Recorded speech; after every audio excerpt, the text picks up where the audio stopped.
On va revenir à toi, Avi, avec alors, quand on m'a proposé le thème de ton intervention, j'ai été étonné parce que je me suis dit pourquoi la Turquie? Mais ça tombe bien, justement, c'est la question que je vais te poser.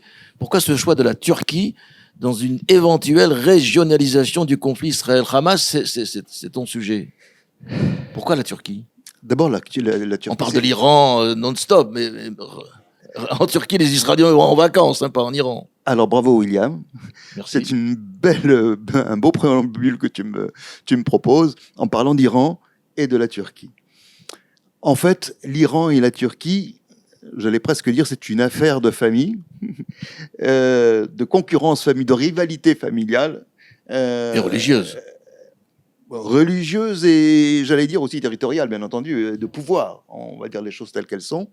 Et très récemment, enfin, en tous les cas depuis les 20 dernières années, ça s'est effectivement accentué avec l'arrivée d'Erdogan, Recep Erdogan, qui est, vous le savez, donc le président donc, de la Turquie, et qui finalement,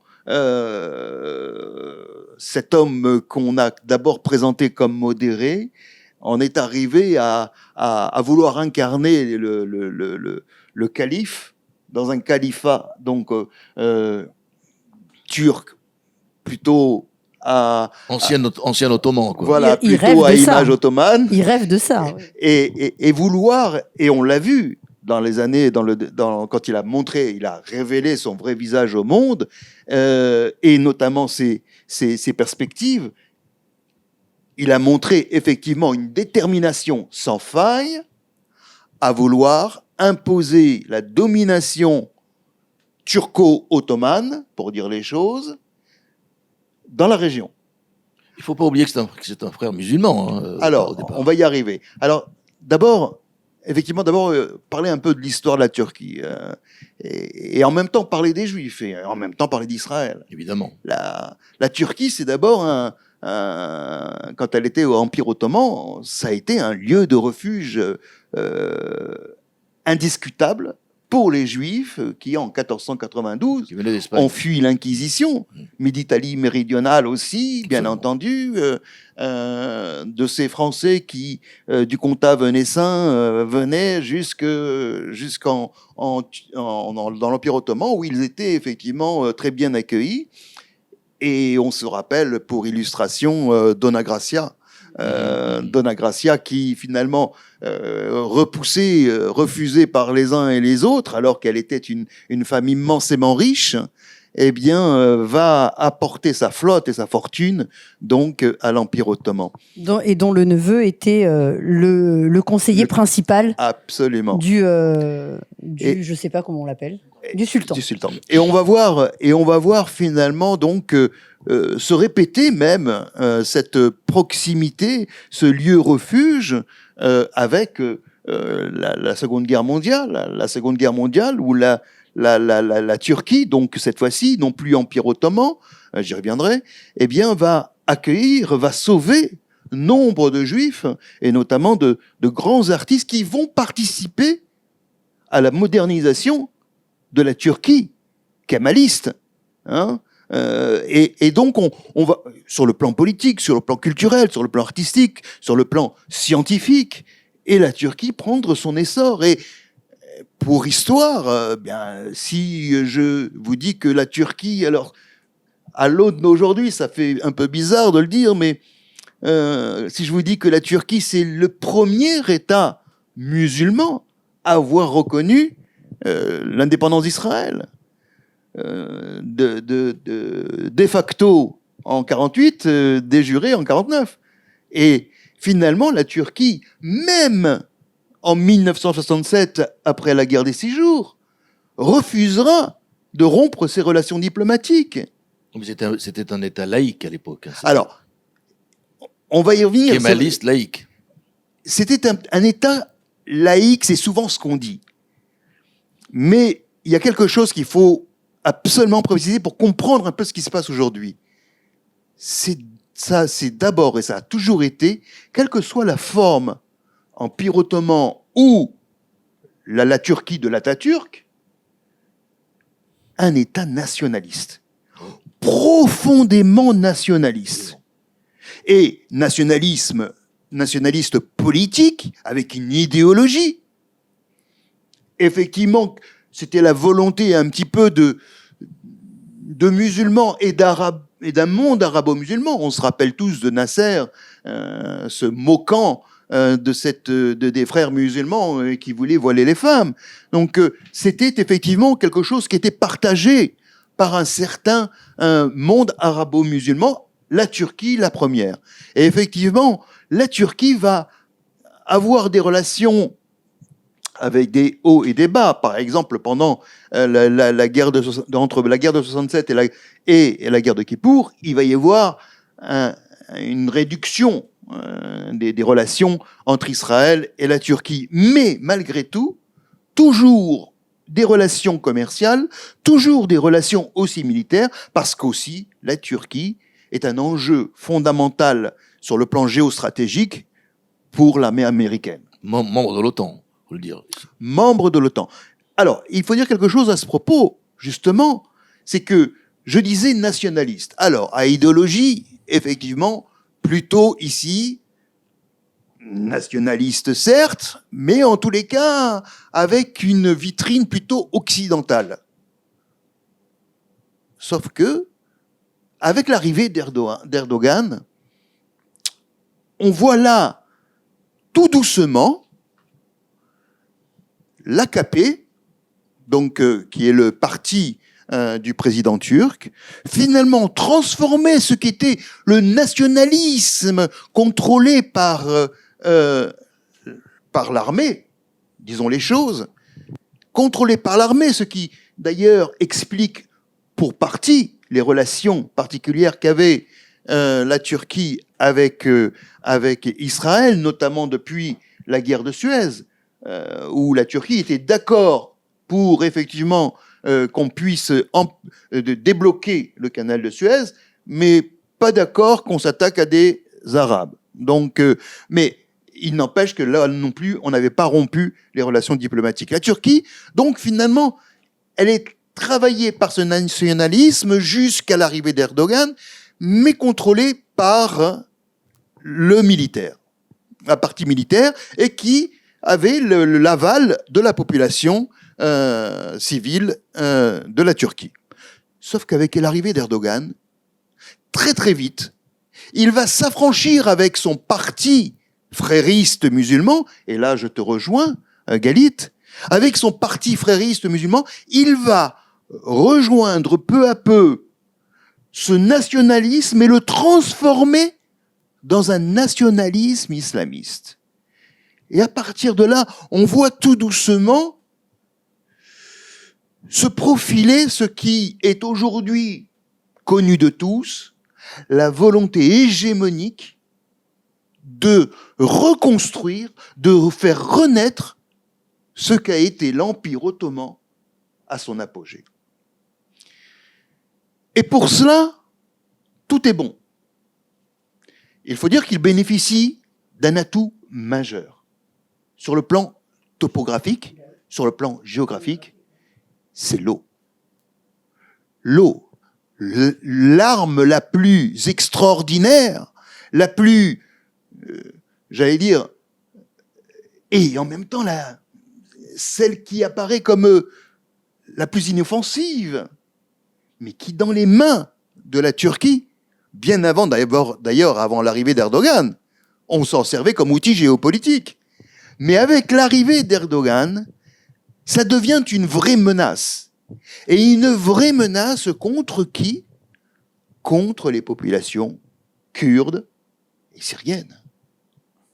Et cette guerre que menait déjà la Turquie militarisée, avec idéologie différente que celle nationaliste islamiste, eh bien la Turquie va utiliser cet atout majeur d'avoir la main sur les sources du Tigre et de l'Euphrate, qui viennent arroser donc tout le pourtour du littoral sémitique jusqu'à la Mésopotamie, eh bien, va user de cette menace-là pour construire des barrages et de jouer du robinet pour pouvoir assécher, bien sûr, des régions où vivent les Kurdes, les ennemis irréductibles de la Turquie. Si elle avait pu faire aux Kurdes ce qu'elle a fait aux Arméniens, croyez-moi qu'elle ne se serait pas gênée. Eh bien, là, avec cet atout majeur géographique, il faut savoir que c'est depuis 1923 que on lui a donné cette mainmise sur l'eau et sur donc le fait qu'elle devait garantir un minimum vital de ressources hydrauliques au pays en aval. Eh bien, la Turquie use et en abuse, et avec l'arrivée d'Erdogan, donc on va effectivement davantage appuyer la guerre qui est menée contre les Kurdes en jouant, comme je disais tout à l'heure, du robinet. À tel point que il s'affranchit de cela avec une position très ambiguë. Il faut dire qu'il est, selon les uns, un peu européen, selon les autres, plutôt parti asiatique. Enfin, donc, avec cette position ambiguë, les Turcs vont effectivement pouvoir pratiquer, une fois la guerre contre Daesh, l'État islamique, pour, soi-disant, éteindre le feu islamiste horrible de l'État islamique avec les alliés, mais dans le même temps, faire la chasse aux Kurdes avec davantage de poids militaire, en pouvant les massacrer sous les yeux de beaucoup des alliés de l'époque, mais qui, effectivement, avec cet atout majeur qu'est la géographie particulière de la Turquie et de sa main sur le robinet, va être à l'origine de nombreux déplacements de populations syriennes et kurdes, voire même irakiennes, et donc agrandir son territoire au vu et au su du monde. La question, c'est bien sûr, est-ce que le califat est en marche ? Problème, l'Iran, c'est son rival. Et avec ce dernier point sur ses relations avec Israël, vous le savez, en 2010, il y a eu l'affaire du navire Marmara. Et ce navire, je vous rappelle un petit peu l'histoire, il y avait 3 navires qui devaient donc forcer le blocus de Gaza en 2010, dans la guerre qui était menée par le Hamas contre Israël. Eh bien, le navire Marmara va vouloir forcer le blocus à bord des Turcs, une association, une ONG turque, qui était bien évidemment favorisée puisqu'ils avaient été accompagnés au départ au port par les autorités turques. Donc, ils veulent forcer le blocus.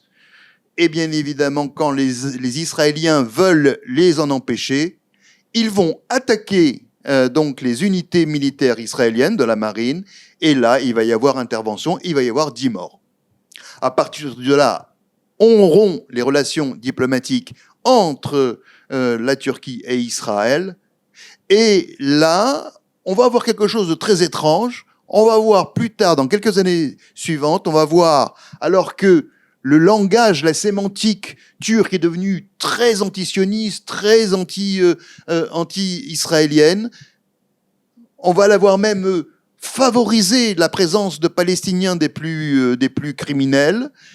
Eh bien, on va les voir en même temps entretenir des relations souterraines au niveau des services de renseignement, au niveau même de relations commerciales avec Israël. Et finalement, on va voir un jour Benjamin Netanyahou, Premier ministre, faire des excuses pour l'interception du navire Marmara et la mort des 10 Turcs qui étaient de ces ONG. Et je terminerai avec ce mot-là, pour me prêter donc au jeu des échanges. Il y a il y a quelques jours, une attaque qui a été orchestrée, on va le dire comme ça, contre une base américaine dans le sud-est de la Turquie, à Irsilik. Qui était derrière à organiser cette attaque contre cette base américaine? L'IAH, une ONG turque à l'origine de l'affrètement des fameux navires, dont le Marmara, qui voulait forcer le blocus de Gaza. La même ONG, IAH, est à l'origine de l'attaque avec des milliers de manifestants contre la base américaine et devant l'ambassade américaine d'Ankara. Donc on se retrouve ici avec, paradoxalement, la Turquie, qui est membre de l'OTAN, avec une base absolument fondamentale pour la géostratégie américaine, puisque c'est de là qu'elle envoie ses bateaux et ses avions pour pouvoir intervenir rapidement sur la zone justement du Proche et Moyen-Orient. Donc on a la Turquie qui est absolument donc fondamentale, et dans le même temps la Turquie qui joue ce double jeu que de favoriser par le frérisme, le lien du frérisme obligatoire, nécessaire pour lui, en tous les cas de favoriser aujourd'hui et de manière de plus en plus émancipée le Hamas et bien sûr tous les mouvements terroristes. Voilà. Merci Avi, très intéressant, d'autant plus que la Turquie a un jeu trouble, terriblement trouble. Sa bagarre pour le leadership du monde musulman, je ne parle pas d'arabe, parce que les Turcs ne sont pas arabes, par rapport à l'Iran, tu en as dit deux mots, et puis surtout, un pied en Occident. Il y a un mois et demi, Erdogan rencontrait Bibi, c'est surprenant, pour que 15 jours après, il le dénonce à tout va. Bon, c'est vraiment un pays trouble. Mais moi, ce qui me gêne, non pas dans ce que tu dis, mais dans ce qui se passe avec les relations israélo-turques, et là je laisserai la parole parce qu'il nous reste quelques minutes, je crois, c'est cet amour des Israéliens pour ce pays. Ils y vont par centaines de milliers, mais bon sang, mais arrêtez d'y aller. Bon, je crois que c'est fini, ils vont plus y aller. Mais pourquoi aller en Turquie, aller à Chypre, c'est plus sympathique. Oui, Galit. Jusqu'à 30 avions par jour. Oui, non, mais c'est délirant. Sur la Turquie. C'est délirant. Alors tout simplement parce que c'est pas cher. Oui, non, mais enfin, et qu'ils peuvent aller chez Chypre, Zara. C'est pas cher. Hein. Ils peuvent aller chez Zara, payer au tiers du prix. Ouais, mais Zara. Là où bien sûr, je suis d'accord avec tout ce que tu as dit, mais je pense que vous minimisez un tout petit peu la volonté d'hégémonie et de rêve de retour à un empire presque mondial. Et là, on en a eu, par exemple, le week-end dernier, des exemples très précis, puisque Erdogan, il a envoyé des immigrés turcs par millions en Allemagne, qui en a accueilli la majorité. C'est une immense... C'est très sympa. Il tient par ce que j'ai pas envie de dire, l'Europe, grâce à ça, grâce à ça. Et on a vu quand même les manifestations donc anti-israéliennes et pro-Hamas dans les rues des grandes villes d'Allemagne, de Berlin, etc. ce week-end, avec des drapeaux islamistes aux slogans et aux cris du califat mondial. C'est-à-dire que ils ne se cachent plus. Leur volonté, c'est d'instaurer un califat international et mondial. Pour compléter ce que disait Galit avant ta réponse, quand tu parlais tout à l'heure de l'arme de la Turquie, moi j'avais en tête sa frontière avec l'Europe. Oui. Et le fait qu'on a des centaines de milliers, notamment de Syriens, qui sont aujourd'hui en Turquie, qui restent en Turquie contre de l'argent européen et qui sont une arme aussi redoutable. Une dissuasion massive, j'ai même envie de dire. Bien sûr, on se souvient très bien de ces menaces. Les menaces je vais vous envoyer des millions de Syriens. Je vous envoie les Syriens. Alors, 5 millions de réfugiés, effectivement. Mais alors, ce qui est quand même, et je reviens à ce que je disais à propos de l'eau, parmi ces 5 millions, il n'y a pas que ceux qui ont été chassés parce que la guerre avec Daesh, mais ceux qui ont été déplacé parce que on a asséché totalement Oui. donc des provinces entières, aussi bien kurdes que syriennes qu'irakiennes. Et ce qui est incroyable, je vais vous le dire, vous savez que l'un des premiers casus belli, c'est-à-dire droit de faire la guerre, c'est justement si on vient empêcher les gens d'avoir accès à l'eau. Absolument. C'est un casus belli reconnu par le droit international. Il fait partie des fondements du casus belli. Donc on a ici quelqu'un qui joue de cet atout-là, qui s'en affranchit. D'ailleurs, le nombre de barrages qui ont été construits sous l'ère Erdogan a été multiplié par 3. Donc, que ce soit Tishrin ou que ce soit de l'autre côté, il a effectivement la main sur l'eau. Et l'eau, c'est la Mésopotamie, c'est pas n'importe où. Et de ce fait-là, effectivement, la frontière est importante avec l'Europe. La frontière est importante avec le sud de la Turquie. Sauf que, voilà, grâce à cet atout, il a agrandi. Il a appelé ça une zone tampon. Mais il a agrandi son territoire avec le nord de la Syrie, le nord-est de la Syrie. Absolument. Donc on est aujourd'hui effectivement avec un pays qui a, mais de façon très affichée, une volonté de domination régionale qui va jusqu'à la Libye, puisque vous le savez, il est dans cette guerre engagée en Libye, donc pour maîtriser donc toute cette partie aussi très importante pour lui. Personne aujourd'hui ne vient manifester, par exemple, sur le coup d'État turc pour prendre la partie de Chypre, au vu et au su aussi du monde, et dont d'ailleurs l'OTAN, bizarrement, n'a pas finalement réagi. Alors on ne reconnaît pas, c'est vrai. C'était en 72, je me souviens, voilà. j'étais là. On ne reconnaît pas la partie turque, l'occupation turque, sauf que, de facto, elle est là, et personne ne fait autrement que de discuter avec les Turcs quand on veut aller dans cette partie de l'île de Chypre. Jérôme? J'ai une dernière question de géopolitique fiction. Est-ce que tu penses que, de manière très dissimulée, la Turquie souhaite un embrasement du conflit qui a commencé en Israël contre les terroristes qui sont à Gaza pour envenimer les choses sur un conflit régional dans lequel interviendrait l'Iran et pour militairement agir contre l'Iran? Non. Au moins c'est clair, non. Elle a besoin de profiter des petites niches comme ça enflammées. Elle a besoin qu'il y ait un petit peu de chaos à peu près partout, mais où elle est présente pour pouvoir y jouer un rôle. Mais elle n'a surtout pas besoin d'un embrasement régional, voire plus large encore, parce que la Turquie est coincée justement entre l'Europe et la Méditerranée.